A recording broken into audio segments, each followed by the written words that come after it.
Hi, so this is Neurotics, aka Joe. I'm just going to do a quick video on how to put O-rings onto a keyboard.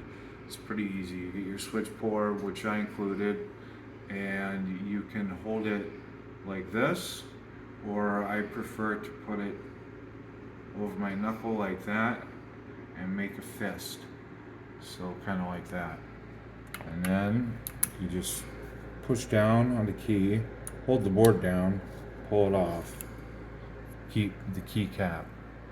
Okay, so now I've got an O-ring that was on there.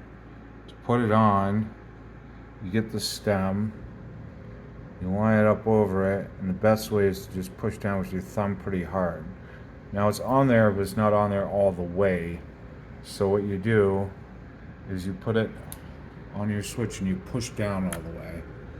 And now, if we pull it off, you'll see that it's up inside the keycap and will dampen noise and prevent your keys from bottoming out. And that's about it. Thanks for watching.